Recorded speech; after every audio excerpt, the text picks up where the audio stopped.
Welcome to our channel. Sejak serangan Hamas ke Israel dimulai dan dilanjutkan dengan serangan balasan, dunia telah terbagi dalam berbagai perspektif. Serangan Hamas dipandang sebagai bentuk terorisme oleh Barat dan tindakan Israel sebagai wujud dari genosida.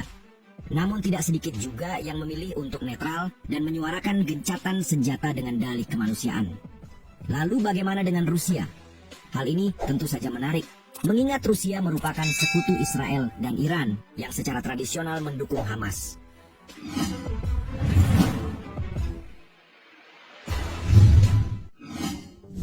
Rusia memandang konflik Israel-Palestina. Pemerintah Rusia melalui juru bicara Kementerian Luar Negeri, Maria Zakharova, dalam keterangannya menyuarakan gencatan senjata. Lebih dari itu, ia memandang eskalasi besar-besaran dalam konflik Palestina-Israel sebagai muara dari kesalahan Barat, yang selalu memblokir beberapa resolusi di PBB terkait Timur Tengah. Reaksi Rusia terhadap konflik yang kian memanas memang diawasi dengan ketat, mengingat negara tersebut menempati posisi yang aneh dan agak unik dalam geopolitik Timur Tengah. Yah, Rusia merupakan sekutu Israel dan Iran yang secara tradisional mendukung Hamas, kelompok militan Palestina yang melakukan serangan ke Israel. Di sisi lain, Hamas ditetapkan sebagai organisasi teroris oleh AS, Inggris, dan Uni Eropa, di mana negara-negara Barat tersebut juga mengambil peran menekan Rusia selama melakukan invasi ke Ukraina. Pada akhirnya, kita akan menemukan fakta bahwa Rusia kemudian mengaitkan konflik Israel-Palestina sebagai kegagalan kebijakan Amerika Serikat. Sang Presiden Vladimir Putin mendesak pemerintah Israel dan Hamas untuk tidak menargetkan warga sipil dan menekankan bahwa segala upaya harus dilakukan untuk segera mengakhiri perang.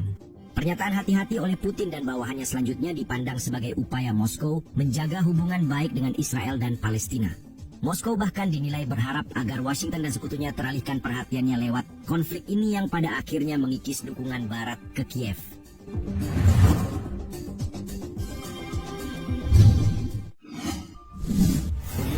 Rusia-Palestina.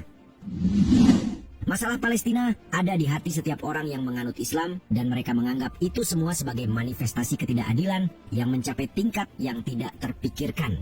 Demikian, Presiden Rusia Vladimir Putin kembali menegaskan pada 13 Oktober lalu melalui Forum Pekan Energi Rusia di Moskow. Ketika bersuara terkait perang Hamas dan Israel, ia mengatakan bahwa Israel mengambil sebagian tanah asli Palestina, terutama melalui penggunaan kekuatan militer.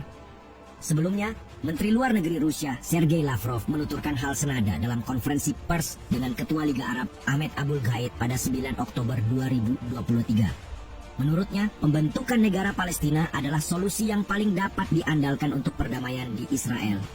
Moskow juga menolak memasukkan Hamas ke dalam daftar organisasi teroris ketika sejumlah negara Uni Eropa kompak mengecam Hamas. Faktanya, dukungan Rusia terhadap perjuangan Palestina sudah ada sejak era Soviet. Kremlin menyebut Israel sebagai penghasut perang Zionis dan memutuskan hubungan diplomatik pada 1967 karena perang Arab-Israel.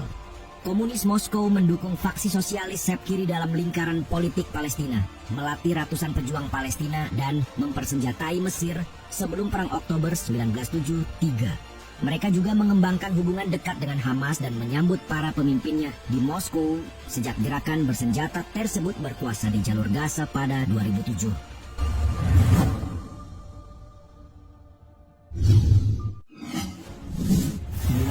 Rusia-Israel. Pakar Timur Tengah Rusia, Ruslan Sulaimanov, kepada DW mengatakan, Rusia secara tradisional memiliki hubungan baik dengan Israel dan otoritas Palestina. Ketika serangan awal Hamas ke Israel terjadi, bendera di Kedutaan Besar Israel di Moskow dikibarkan setengah tiang, di depannya terdapat buket kecil anyelir biru dan putih yang mencerminkan warna kebangsaan Israel. Orang-orang bahkan berdatangan untuk menyampaikan belasungkawa bagi para korban serangan Hamas di Israel. Rusia selama bertahun-tahun menjalin persahabatan dengan pihak berwenang Palestina dan Israel.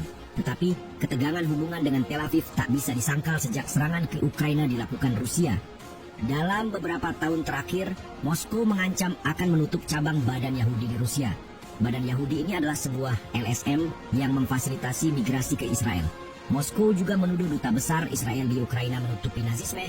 Meski demikian, dalam perjalanannya Putin selalu hati-hati mengesam tindakan yang dilakukan Hamas dan Israel. Sebaliknya, Rusia menyalahkan perang Israel-Hamas pecah karena kegagalan kebijakan luar negeri Amerika Serikat. Para analis mengatakan meningkatnya eskalasi di Gaza antara Israel dan Hamas dapat menguntungkan Moskow dan sekutunya.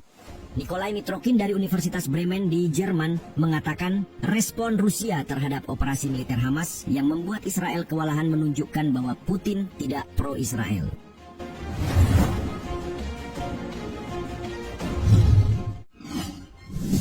Bagaimana jika Rusia membantu Palestina?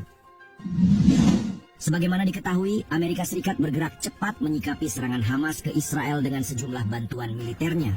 Tidak tanggung-tanggung, negara yang dipimpin Joe Biden itu mengirimkan salah satu kapal induknya yakni USS Gerald R. Ford ke Laut Tengah. Selain kapal induk, Amerika Serikat mengirimkan pula pesawat yang berisi amunisi untuk Israel melawan Hamas.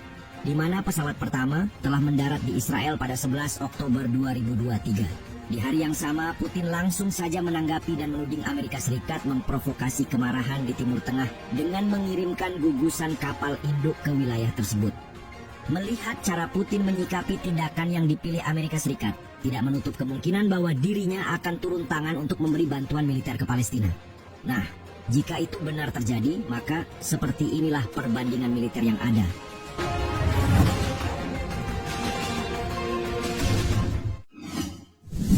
Kapal induk AS versus kapal induk Rusia.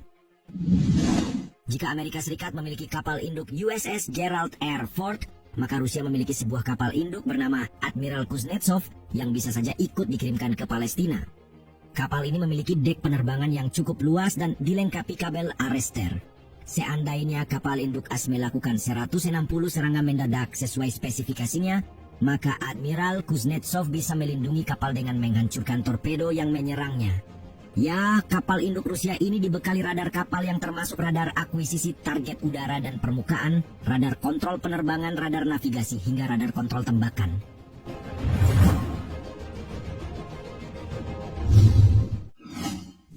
Tank Israel versus tank Rusia. Sementara itu, jika pertempuran terjadi di darat, maka tentu saja Israel punya tank Merkava yang diklaim menjadi salah satu tank tercanggih di dunia. Versi terbaru tank ini, Merkava Mark keempat, dilengkapi senjata utama dengan peluru kaliber 120 mm serta pelempar mortar dengan ukuran 60 mm termasuk High Explosive Anti-Tank HIAT. Untuk menghalaunya, Rusia perlu mengirimkan tank T-90. Alutsista ini merupakan tank pertama yang dilengkapi dengan sistem penanggulangan optoelektronik Stora 1 yang memungkinkan kendaraan terhindar dari sistem laser Israel.